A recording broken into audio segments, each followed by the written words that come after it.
It was shortly before noon when I arrived at Washington Airport. It had been a quick trip. Only a few hours before, I had left the university campus. And now here I was, ready for the Chemical Corps assignment I had been called down to Washington for.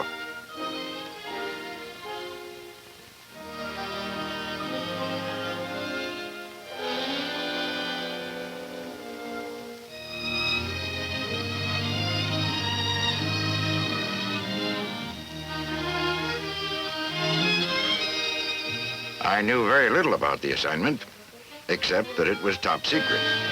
Of course, I was aware the Army Chemical Corps works closely with scientists in the industrial and academic worlds, so I could guess it had something to do with my being a professor of biochemistry.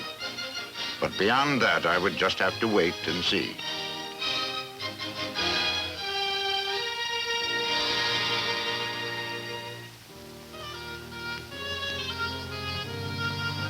The colonel who met me at the airport told me the first order of business would be a meeting with the Chief Chemical Officer, United States Army.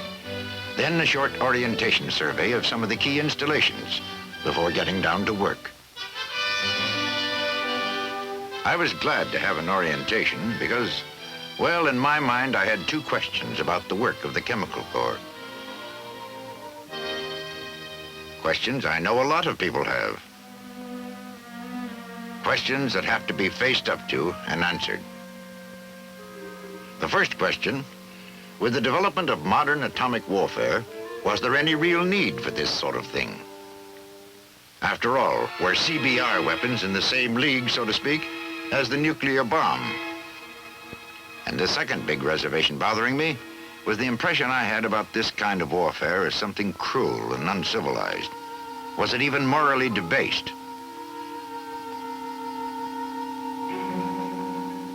Oh, I know war is no tennis match, but I think I echoed the reluctance of most people to face up to such activities as chemical, biological, and radiological warfare.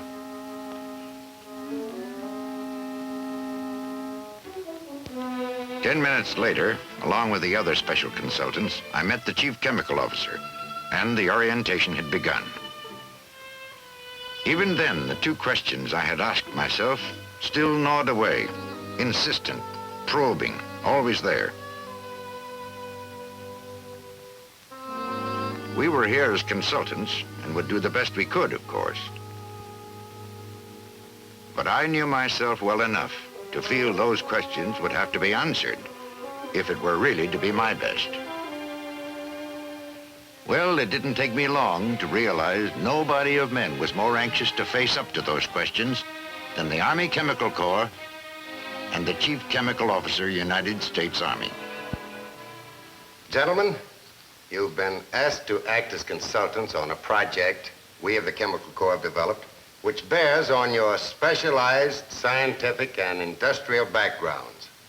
We regard this as an opportunity to bring to bear a fresh viewpoint, an independent critical standard on a phase of our operation. We appreciate your taking time from your busy schedules to serve as consultants for the next few weeks. Now, I don't have to belabor the point here that the Army's job, together with the Air Force and Navy, is to maintain the peace and security of the United States. Our job in the Chemical Corps is to make available one set of tools for this job of maintaining peace. This set of tools consists of chemical, biological, and radiological munitions and defensive equipment. So that we'll all be thinking along the same lines, that's very... As I listened to the Chief Chemical Officer, I began to have an idea of the vast scope, the tremendous array of military potential summed up in the letters CBR. The C of CBR, chemical warfare, involves the military use of chemical compounds. In more down-to-earth language, using and protecting yourself against the war gases. Chemical warfare also includes the use of flamethrowers, portable or mounted. Incendiary materials placed on a target from the air. The The employment of obscuring smokes is another example of chemical warfare.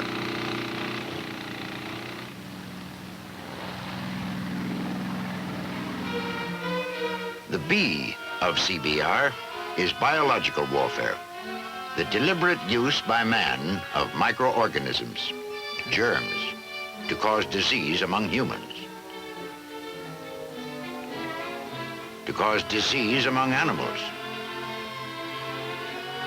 and to cause disease among crop plants.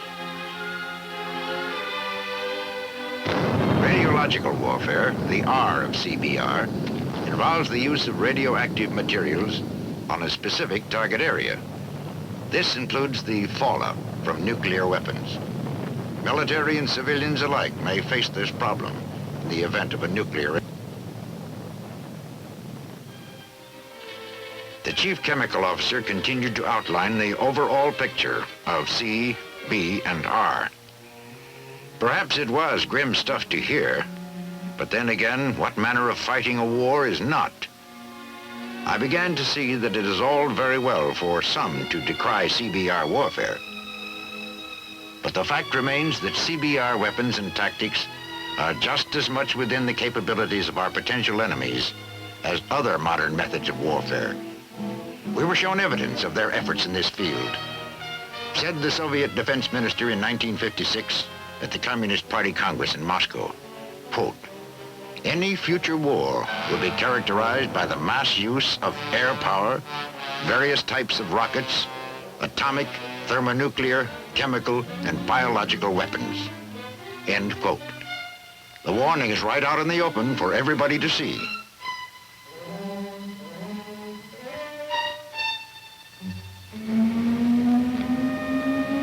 In the event of war, CBR is just as likely to be used against us as the nuclear weapons.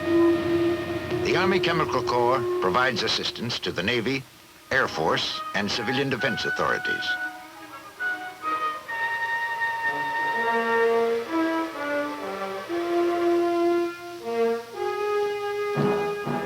As the only agency of its kind in government, the Corps must carry out the CBR research and development. It must carry out the manufacturing.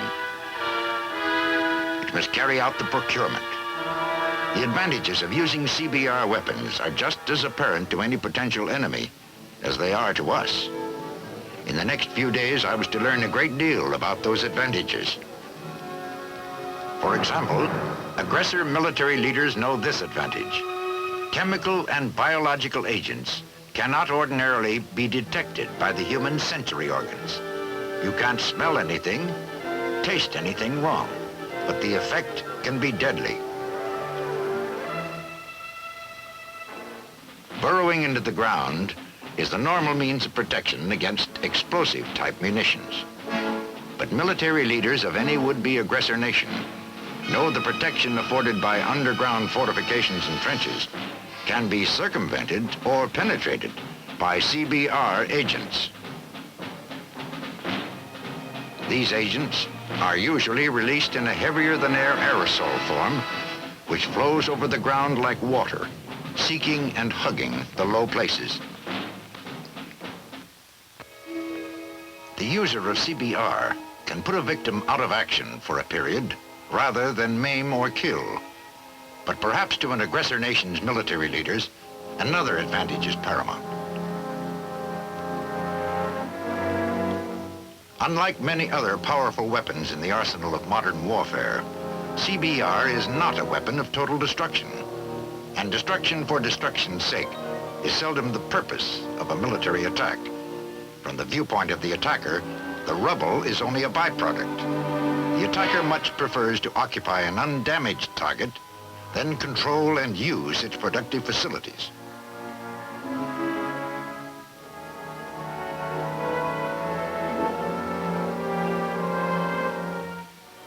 Our steel mills and industrial plants are prized by would-be aggressors. We remember how the Soviet forces were so quick to remove industrial machinery from Germany and Manchuria at the end of World War II. To be of use to an aggressor, these industrial plants would have to be left standing. CBR weapons can accomplish this and still inflict enough casualties to win wars. Without a doubt, if it were to their advantage, our enemy might use CBR for this purpose. There, in a nutshell, is why we can't ignore CBR. The briefing from the Chief Chemical Officer was over. Now I was ready for a short, on-the-spot orientation of work in the field before starting my assignment. First stop, the Army Chemical Center at Edgewood, Maryland. Here are employed hundreds of qualified scientists, men and women, in and out of uniform, with many more that number of technicians and skilled workers. While most of the installation is off limits to the casual visitor, the Chemical Museum on the post welcomes guests. Before observing the work at the center, the colonel felt a visit to the museum would be valuable. For one thing, I got an idea of how past hostile powers had stressed chemical warfare. I saw the display counters of World War II German protective masks for soldiers. The Germans took chemical warfare seriously. So did the Japanese. A particularly interesting item was a World War II Japanese incendiary bomb carried by balloons as far as Michigan. In the Chemical Museum, there is also a display of Soviet chemical warfare equipment.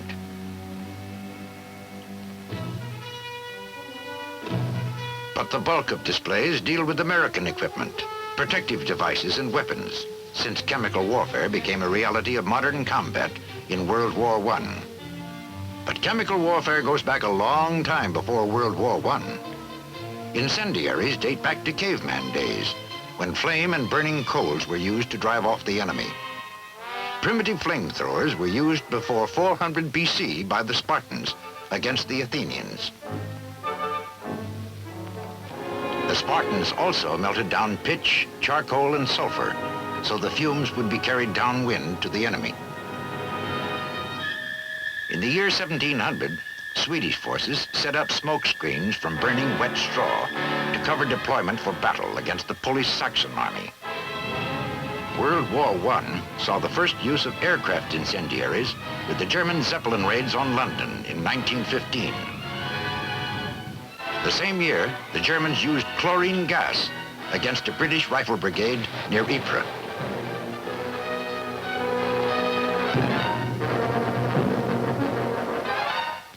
Approximately 1/3 of the American casualties in World War I were caused. However, only 2% of the gas casualties died, compared to a mortality rate of 25% among the non-gas casualties.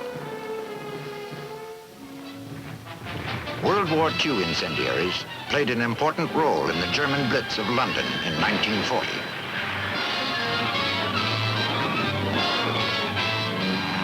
In the Korean War, napalm, a gelid gasoline used as an incendiary, often drove the enemy from well-entrenched positions.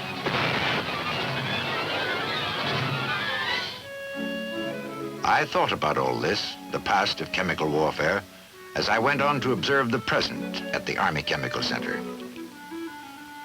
In well-equipped scientific laboratories, highly competent chemists, physicists, microbiologists, and engineers explore many important lines of inquiry. Their primary purpose, to cope successfully with chemical warfare.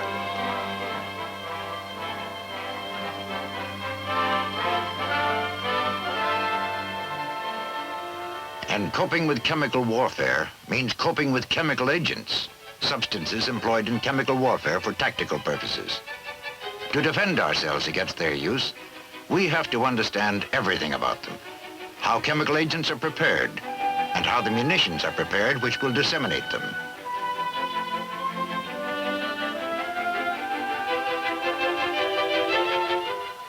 First, the munition is carefully worked out on paper. Then models are built precisely to scale.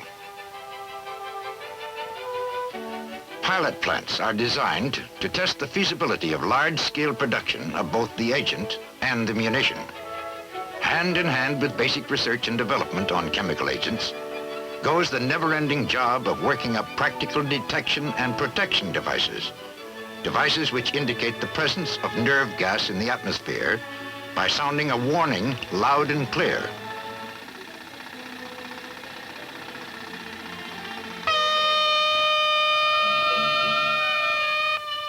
Telling a man agents are in the air is one thing, but he must continue to function, go on with his work. The Chemical Corps has designed a new lightweight, canisterless mask, just one of many developments in the field of individual protection. Many different types of protectors have been developed. I saw just a few of these special masks.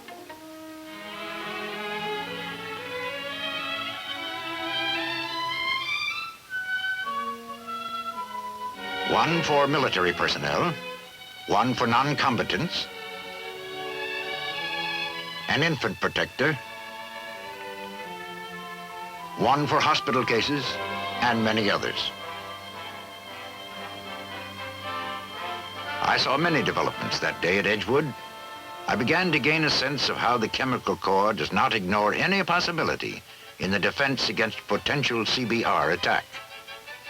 In one laboratory, I watched a demonstration of clothes treated to protect the skin against the vapors and spray droplets of blister gases.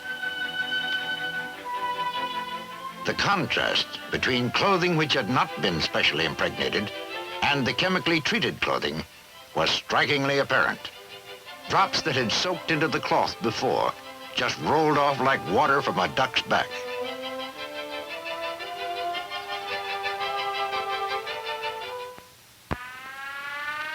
A surprise alert at the Chemical Center gave me a hint of progress made in the development of protective shelters.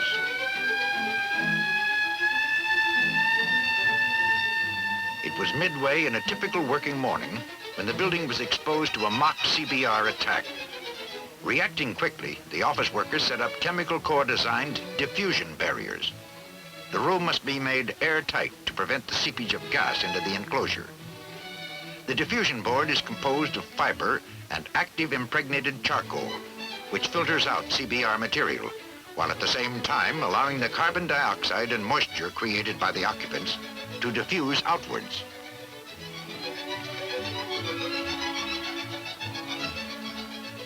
Within 2¼ minutes, the room had been made safe from CBR contamination. The diffusion board is, again, just one of various Chemical Corps approaches toward the problem of protecting our population in the event of all-out war.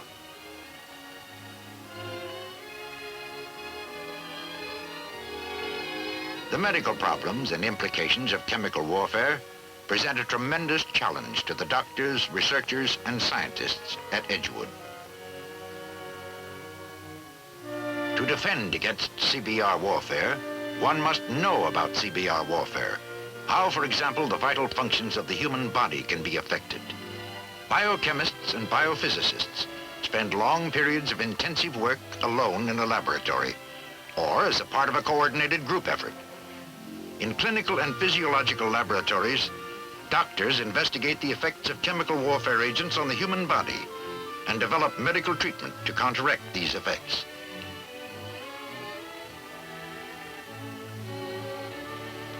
Yes, to defend against, one must know, and the roads to knowledge are varied. In one laboratory, a striking experiment of the effects of a certain harmless chemical compound took place.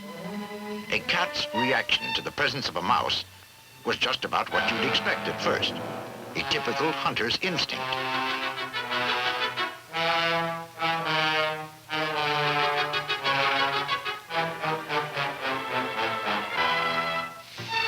A harmless chemical agent was introduced.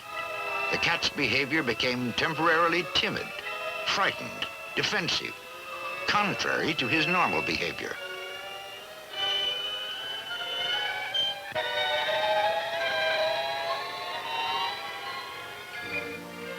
The head of a group of research chemists explained to me some of the means of protecting against chemical warfare agents and how his group prepares chemical treatment kits for use in the field.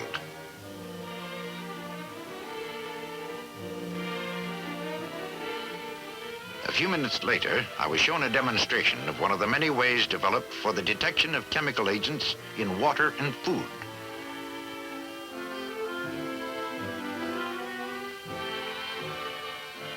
Medical researchers at Edgewood work constantly in cooperation with the Army Surgeon General on the development of means and methods to counteract their effects. The primary purpose of the research work at Edgewood is successfully coping with chemical warfare. But peacetime benefits have also come out of the work of the Chemical Corps. In researching for new chemical agents, intensive studies must be made on how these chemicals affect the human body.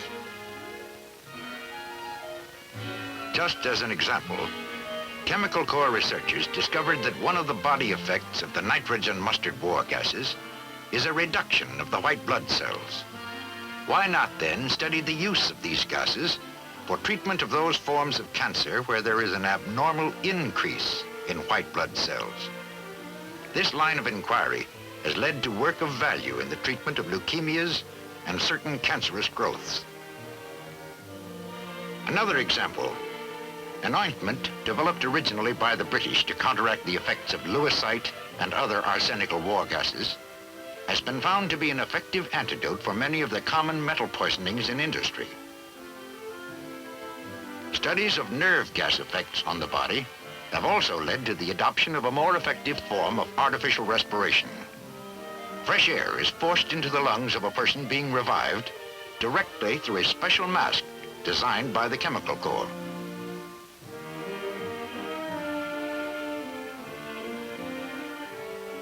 Glaucoma is an eye disease which can now be treated by a method developed by Chemical Corps medical scientists.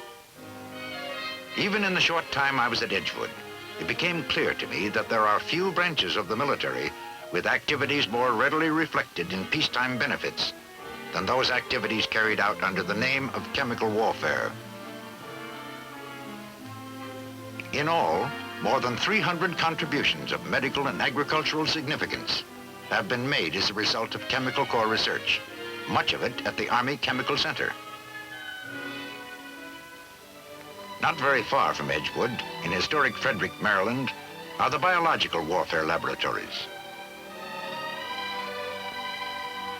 Many well-qualified scientists are employed here, backed up by an even greater number of technicians and skilled workers. These men of science are doing basically the same type of work that is being carried out in other government, university, and industrial laboratories, a combination of medical and public health research.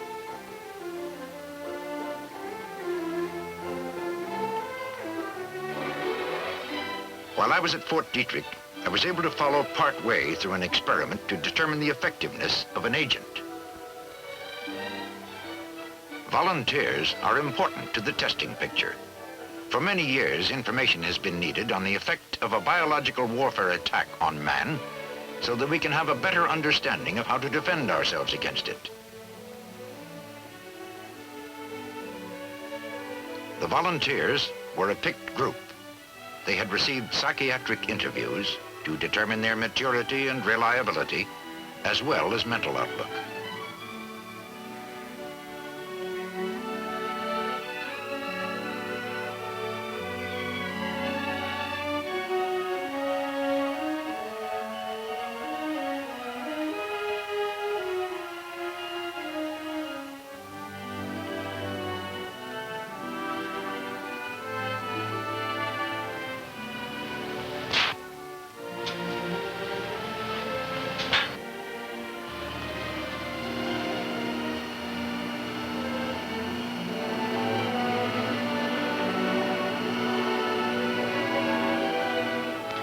Medical histories and laboratory checks on the volunteers had been extremely stringent. Any history of a chronic disease, any allergic reaction or nervous disorder was a cause for rejection. Volunteers were given the opportunity to drop out at any time with no stigma attached.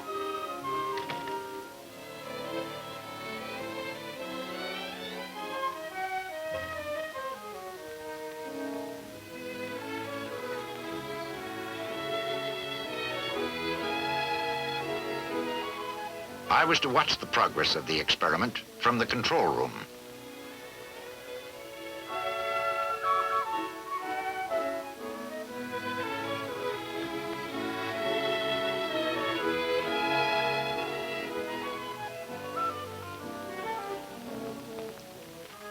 The volunteers had been positioned in cubicles on the outside of the test sphere, a hollow steel ball 40 feet in diameter.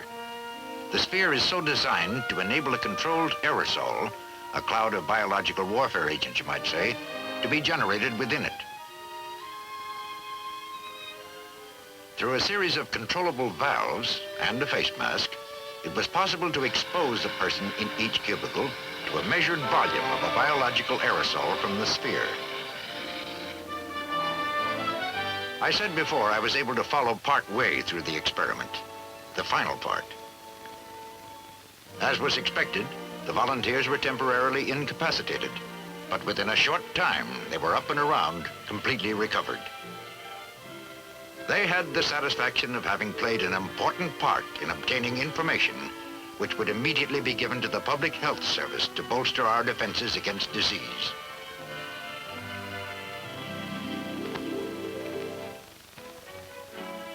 Even when out of the laboratories, over coffee at lunch, the shop talk goes on endlessly.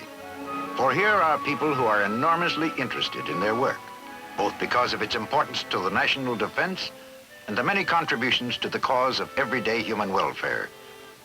An intensive military research and development program has resulted in many scientific findings beneficial to mankind. One area of contribution is development of methods for the rapid and accurate detection of disease-producing agents.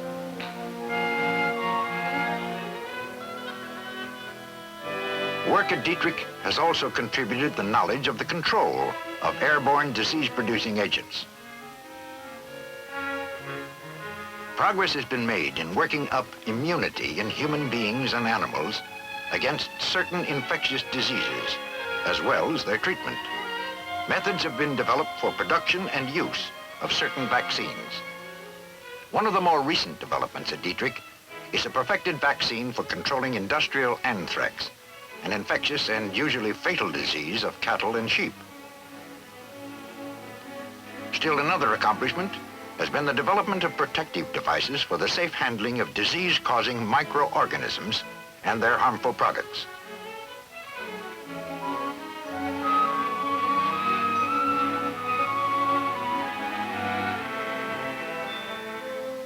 Special photographic techniques have been designed for the study of airborne microorganisms and laboratory safety procedures. Filtering devices have been perfected, which will aid the food industry in rapidly determining the bacteria count of their products. And just another example, the now familiar weed killer, 2,4-D, was a byproduct of biological warfare research. From Fort Dietrich, I went by train to Anniston, Alabama, where Fort McClellan, home of the U.S. Army Chemical Corps Training Command and Chemical Corps School, is located.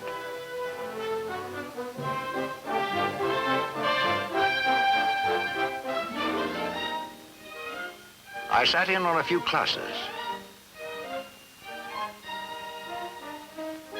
I noticed, along with Chemical Corps personnel at the school, were representatives of the other services.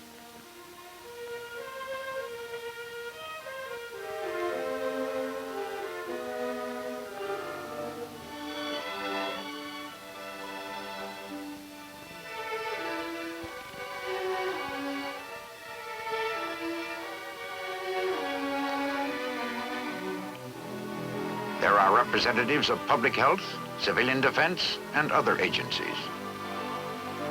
Officers of the military forces of friendly foreign nations are also present.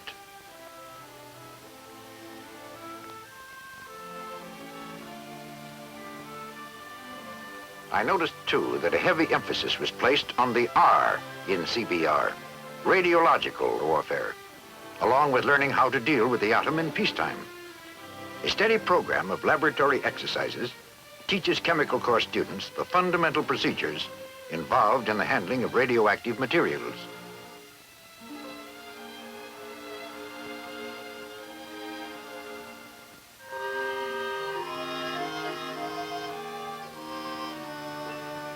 calibration exercises train the students in the maintenance of the radiation detection devices they will use in the event of a nuclear emergency.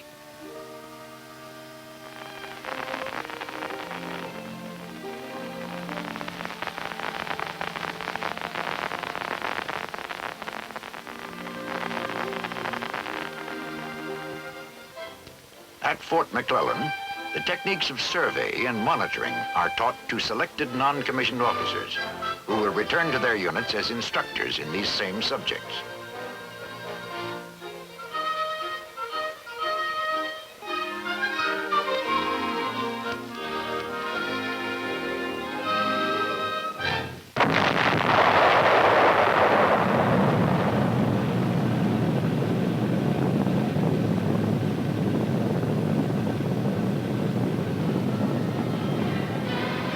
Techniques used were developed by the Chemical Corps during bomb tests in Nevada and the Pacific.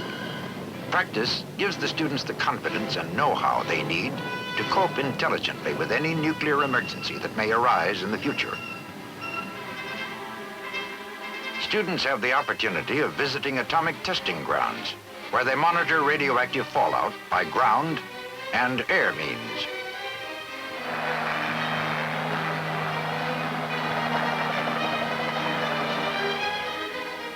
Also at Fort McClellan is the first Radiological Safety Support Unit.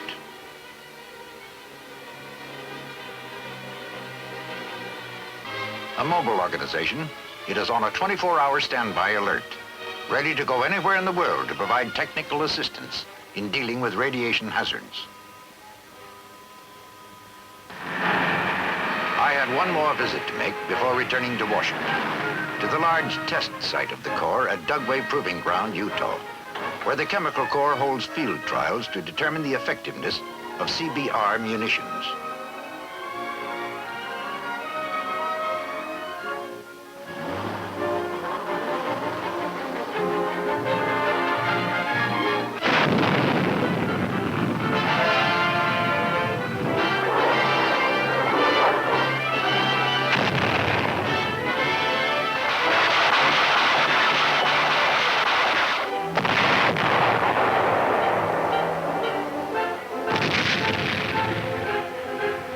The trial runs conducted here duplicate the actual conditions in the event of emergency. Sampling devices positioned throughout the test area yield valuable information to Chemical Corps researchers.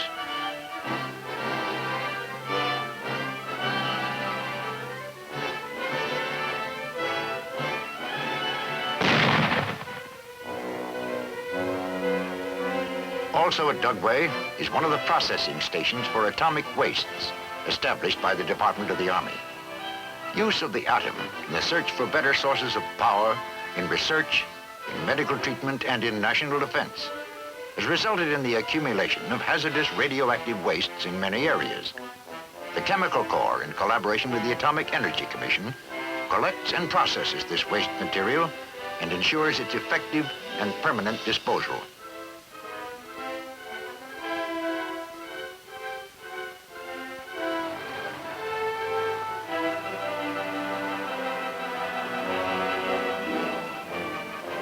For the safety of everyone, the wastes must be controlled. Currently, the Army Quartermaster is using the hot cell to study new methods of preserving food without the need for refrigeration. The cell is a complex installation designed for the remote handling of high-intensity sources of radiation in complete safety.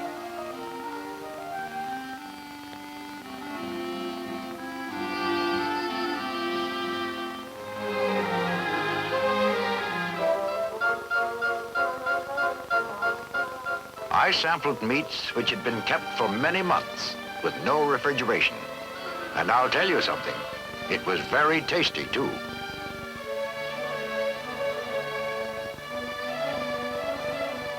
Next morning, I was back in Washington, my orientation finished, ready for work.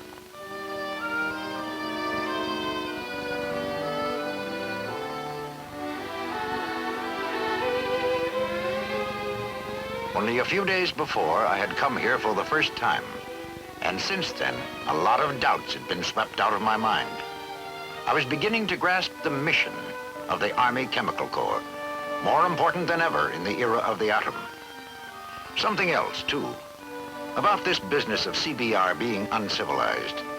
I realized now, in the context of war with its inevitable cruelties and tragedies, CBR warfare is not the horror often pictured, if one has a true understanding of it. In any case, we must be prepared. That's the surest way of never being a target for CBR. Perhaps you can understand then why, as I stepped into the consultation room to start work, I was determined to give everything I had to the crucially important program of the Army Chemical Corps.